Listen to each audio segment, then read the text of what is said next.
Hello and welcome back to my channel.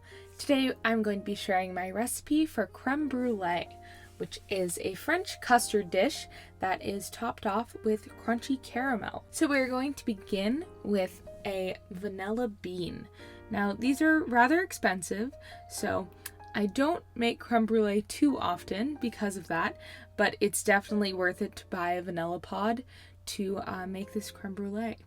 So we're going to put 2 cups of heavy cream into a medium saucepan, and then we are going to split the vanilla bean, removing all the seeds that we can, and then also throw the vanilla bean pod into the pot, as it will also impart a good amount of flavor into our custard base.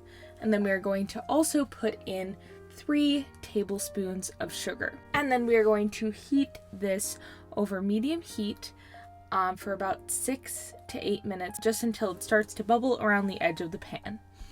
Meanwhile, we are going to separate our eggs and get 4 egg yolks, and then we are going to whisk those with 3 tablespoons of sugar and a 1/4 teaspoon of salt.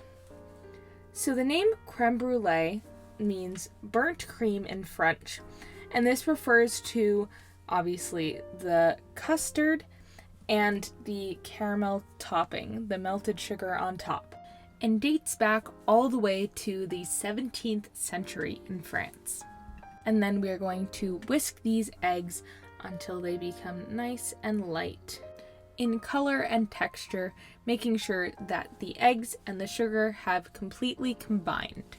So once our eggs are all set, we are going to check back in on our cream, and you can see here that it is just beginning to bubble around the edges, so that's how we know that it is ready to be tempered with the eggs. And this process ensures that we do not have any curdling of the eggs, because we are going to take small ladles of the cream, add it slowly into the eggs until the eggs reach a similar temperature to the hot cream mixture. And this will ensure that there is no cooking of the eggs, as the 2 ingredients will now be a similar temperature when they are combined.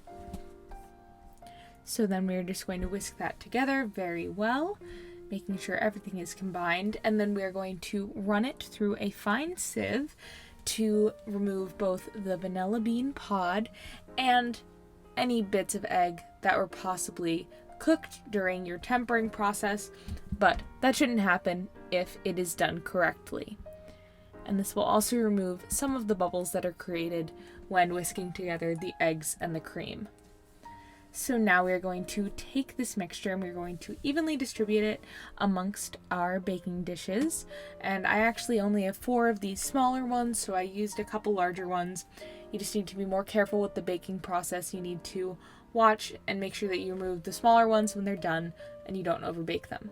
So now in an oven at 300 degrees, I put in a large roasting pan, and then I evenly spaced out all of my baking dishes, so to make sure that all of them had enough space.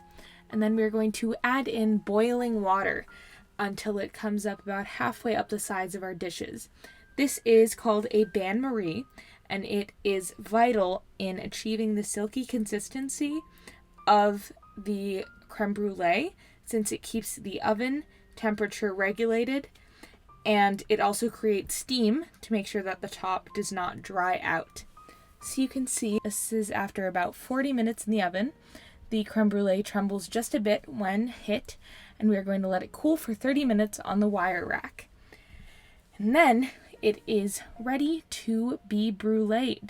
I put down about a tablespoon of granulated sugar, and then I took out my mini kitchen blowtorch, and you want to hold it 1 to 2 inches above the surface to make sure that you don't burn it, and then just until you see that the sugar has melted and created a nice, even, smooth layer on the surface. And before digging in, you just want to take the back of your spoon and have a satisfying crack at that creamy crème brûlée.